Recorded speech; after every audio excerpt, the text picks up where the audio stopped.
Bonjour à toutes et à toutes, ravi de vous retrouver ici pour un nouveau bar des navigateurs, ici à Talmont-Saint-Hilaire, avec notre invité aujourd'hui, Corentin Douguet. Bonjour Corentin. Bonjour Olivier. Qui nous fait la gentillesse d'être là en cette fin d'après-midi ici à Talmont-Saint-Hilaire, après le Tour de Bretagne, avec de la fatigue. Tu t'es reposé un petit peu cet après-midi ? Voilà, je sors de la sieste. Voilà, bon bah écoute, j'espère qu'elle a été réparatrice et salutaire, puisque on va parler de cette étape justement entre Roscoff et Talmont. Tu es arrivé en 5e position sur cette étape. Est-ce que tu peux nous raconter un petit peu comment ça s'est passé depuis le départ de Roscoff ? Bah écoute, on est parti avec du vent de face, donc on a tiré des bords le long des cailloux de la côte nord. C'était sympa, c'était joli, c'était une belle bagarre.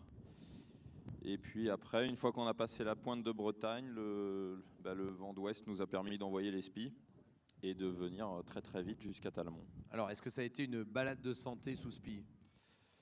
Non, pas du tout. Le vent était relativement fort et puis en fait sur le M34, c'est jamais une balade de santé. En fait, dès que le vent dépasse une douzaine de nœuds, ça tourne vite au combat. Et là, le vent était plutôt à 20-25 nœuds sous spi, ça va très vite. On prend beaucoup de paquets de mer sur la figure, un peu partout. Donc on est arrivé trempé, fatigué, avec pas mal de petits bobos, mais c'était sympa, ouais, on s'est bien régalé. En tout cas, depuis le début effectivement de ce tour, c'est la lutte, hein, avec le temps, avec le vent, avec la pluie. Les éléments ne sont pas forcément toujours en faveur de la course et des bateaux. Comment tu te sens, toi, ici, maintenant à Talmont, après, allez, on va dire, 4 étapes. On est à mi-parcours au niveau des étapes. Comment on se sent à bord de Nantes-Saint-Nazaire et Édouard Leclerc ? À bord de Nantes-Saint-Nazaire, Leclerc, tout va bien. Il y a de la fatigue, bien sûr. Il y a de la fatigue, mais bon, on a une équipe on est 18 navigants à se relayer sur l'ensemble du tour, donc on essaye de gérer le mieux possible le turnover pour justement ne pas subir cette fatigue. Alors justement, on va parler un peu des équipages, de l'équipage avec les personnes qui composent ton équipe à bord de ce bateau Nantes-Saint-Nazaire Édouard Leclerc. Juste avant, je vous donne le classement de cette étape avec TPM Coige qui arrive premier ici à Talmont. Après, on trouve Bretagne Crédit Mutuel Elite en deuxième position, pardon. Et puis BAE System en 3, Courrier Dunkerque en 4 et Nantes-Saint-Nazaire en 5e position. Le classement qui reflète un petit peu la lutte qui est en ce moment sur le Tour de France à la voile. Hein. Cette régate est à l'image du Tour, avec TPM, Bretagne, Courrier Dunkerque, qui sont toujours dans le top 5. Toi aussi d'ailleurs dans le top 5. On est souvent dans le top 5, pas assez souvent à mon goût. On est dans cette bagarre. Il y a aussi les Suisses de Genève qui sont très réguliers, qui naviguent très bien, et puis Île-de-France aussi. Donc c'est vrai qu'il y a une belle bagarre. C'est vraiment sympa sur l'eau, on se régale. On a, nous, des petits soucis de vitesse à certaines allures et dans certaines conditions de mer qui font que on a du mal à vraiment s'imposer, mais c'est pas loin. C'est la vitesse qui pêche chez vous. Hein. C'est pas la technique, c'est pas l'envie à bord du bateau avec l'équipage. Non, c'est pas l'envie, ça c'est sûr. La technique, tout n'est sans doute pas parfait. On reste une petite équipe qui est quand même à 70% amateurs. C'est les jeunes qui sont là sur le projet avec nous, sont là sur leur congé, qui sont étudiants ou travaillent. Et donc on navigue pas autant que certaines équipes pro, quoi. Donc. Alors il y a quand même quelques garçons qui ont une petite réputation quand même hors du bateau Nantes-Saint-Nazaire Édouard Leclerc. Il y a Mathieu Richard notamment, Damien Yel qui sont des spécialistes du match race. Ça doit aider quand même sur les parcours techniques et sur l'ensemble de la navigation. Ouais, bien sûr, on a une belle brochette de champions qui se relaient à bord avec Mathieu et Damien qui sont qui sont les meilleurs Français en match race. Donc avec Mathieu qui était notamment 2 fois vice-champion du monde. Ils connaissent aussi très très bien le tour. Mathieu en a gagné 4 et Damien 3. Donc ça aide quand même. Donc voilà, donc c'est clair que sur les parcours techniques, il y a un gros plus avec ces gens-là à bord. Mais bon, voilà, ça fait pas tout, c'est pas des magiciens non plus.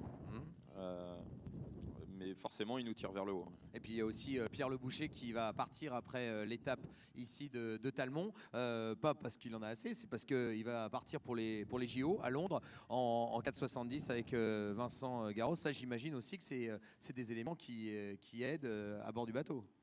Ouais, Pierre est arrivé à Roscoff. Là, il a fait le ralliement avec nous et puis il fera les parcours bananes demain et après-demain. Donc, il était avec nous déjà l'an dernier. Pierre, c'est quelqu'un que je connais depuis longtemps, avec qui que j'apprécie énormément. C'est un régal de naviguer avec lui. Et puis cette année, vu qu'ils partaient au JO, et puis en plus ils y vont, ils sont vice-champions du monde, donc ils y vont pour chercher une médaille, plutôt d'or d'ailleurs. Ouais, ça serait mieux. Voilà, et c'est lui qui m'a rappelé en me disant je ferais bien quelques jours de tour pour m'aérer avant d'aller au JO. C'est difficile de dire non. Oui, alors justement, qu'est-ce qui pousse tous ces gens à venir dans un équipage comme le tien parce qu'ils ont aussi des objectifs perso et ils se mettent au service du collectif. Comment t'expliques justement qu'ils ont envie de venir avec toi sur le bateau en course au large par équipage? Parce que je suis super sympa. Ah, c'est ça, c'est juste parce que t'es un mec super cool. Voilà, c'est ça. Non, avant tu nous disais que c'était à cause de l'argent, mais c'est pas vrai. Non, mais c'est quoi la vraie motivation de tous ces garçons pour composer l'équipe Nantes Saint-Nazaire et Édouard Leclerc? Il faudrait leur poser la question à eux. Oui, mais ils dorment là, ils se reposent. Voilà, Alors voilà, donc je te la pose à toi. Non, écoute, moi j'ai repris le projet Nantes Saint-Nazaire l'an dernier. C'est un projet qui existe depuis la création du Tour. Donc c'est un vieux projet. Mathieu Richard a été à la tête de ce projet il y a une dizaine d'années et l'a mené à la victoire. D'ailleurs. Ça te met pas la pression du tout? Non. Et donc j'ai repris le projet l'an dernier qui était pas en très bon état. On a recommencé à travailler et puis on a dû faire des choses cohérentes puisque ces gens-là sont venus vers moi cet hiver en me disant on viendrait bien naviguer sur ton bateau, ça a l'air sympa. Et alors du coup ces gens viennent avec toi. L'année dernière on t'avait laissé après le Tour, tu nous avais dit que tu reviendrais, c'était pour la gagne et pour t'imposer, en tout cas faire bonne figure. Pour l'instant le résultat est peut-être un petit peu mitigé par rapport à tes ambitions initiales. Ouais, je te dis, on a ce petit souci de vitesse qu'on n'arrive pas à résoudre. On a quand même fait 3 manches de 2 à Dieppe, on a gagné une manche à 5A. Voilà, on est dans la bagarre, il manque pas grand-chose. Une place de 6 au général, c'est suffisant pour toi? Écoute, il faudrait quand même intégrer le top 5. On s'en rapproche doucement. Là, on a repris quelques points. On a repris quelques points sur cette étape de ralliement. Ouais, il y a 495 points pour vous et Ville de Genève, Carrefour Prévention qui est juste devant est à 511. Voilà, c'est pas énorme, c'est pas grand chose compte tenu du nombre de points qui restent à distribuer d'ici la Seine-sur-Mer. Donc j'espère qu'on va intégrer au moins ce top 5. C'est vrai que sur le podium, là, les 3 grosses équipes que sont les Hierrois, les Dunkerquois et Bretagne Crédit Mutuel. Pour toi, c'est le podium, c'est le trio de tête? Oui, c'est le podium logique. C'est au regard de l'expérience qu'ils ont sur l'épreuve, des moyens, de ce cumul est très cohérent. Dunkerque et Bretagne étaient sur le podium l'an dernier. Tout à fait. Les Hierrois qui avaient été un peu moins brillants l'année dernière, mais qui avaient quand même fini 4e. En fait, vous avez bien fini en Méditerranée. Le vainqueur de l'an dernier n'est pas là cette année. Et les 3 qui suivaient l'an dernier ont avancé d'un cran. Donc, Mais alors, et toi alors donc du coup, qu'est-ce que tu vas faire à la fin de ce tour si jamais tu n'arrives pas dans tes objectifs? On te retrouve l'année prochaine. Tu lâches pas le projet? Non, on s'était donné 3 ans pour vraiment briller et l'emporter. Donc on n'est pas en retard vraiment sur notre tableau de marche. L'objectif cette année c'était le podium, même si c'est un objectif ambitieux au regard du plateau. Mais voilà, l'équipe est en train de se constituer, il y a vraiment du beau monde à bord. Les jeunes qui sont à bord, qui naviguent bien, prennent aussi de l'expérience au fur et à mesure. Et puis j'ai quelques petites idées pour résoudre nos problèmes de vitesse, pour être vraiment dans le coup l'an prochain. Ah, très bien. On peut en savoir plus ou... Non, pas pour l'instant. D'accord, ça reste secret. Est-ce qu'on peut en savoir plus par contre sur demain et sur la suite? Demain, il y a des parcours techniques. Ici, à Talmont-Saint-Hilaire, qu'est-ce que tu peux nous dire du plan d'eau ici à Talmont? C'est un endroit que tu apprécies ou au contraire, tu as hâte qu'on reparte en Méditerranée? Non, on est très bien ici. Je connais moins Talmont. Enfin, pour la régate entre 3 bouées, j'ai fait un peu au Sable d'Olonne. Ouais, pas loin. Talmont-Saint-Hilaire, en fait, pour la course, moi j'y étais venu qu'une fois, c'était pour la Trans-Gascogne en 650 en 2005. Oui, c'était plutôt pas mal ça, la Transat en 650, c'est quelque chose que là t'aimes c'était bien, la toi. Trans-Gascogne, donc entre Port-Bourgenais et Riron, aller-retour. Et donc la dernière fois que je suis venu à Port-Bourgenais pour faire de la régate, j'ai gagné. Voilà, donc ça s'est plutôt bien passé. C'est ce que justement on se disait. Donc demain, ça devrait bien se passer pour toi. Bah écoute, je ne serai pas à bord. D'accord. Parce qu'il faut que je me repose un petit peu. Donc ça sera les garçons. Qui sera à bord du bateau demain? Voilà, bah demain, c'est Damien Yel qui barre, c'est Pierre Le Boucher qui tactique. Et puis tout un tas de jeunes très talentueux pour les épauler. Bon, bah donc ça va bien se passer. Je compte sur eux. Bon, en tout cas, Corentin, merci d'avoir fait ce point avec nous sur l'étape du jour et puis d'avoir fait un petit point sur le projet Nantes-Saint-Nazaire, Édouard Leclerc.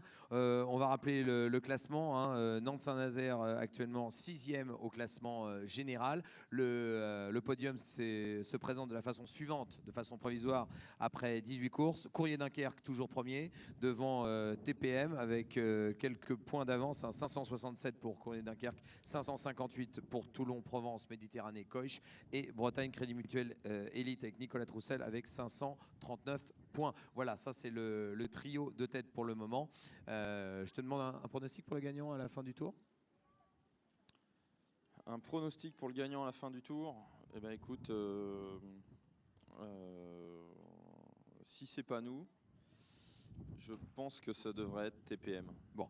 On verra la lutte entre Nantes, Saint-Nazaire et TPM.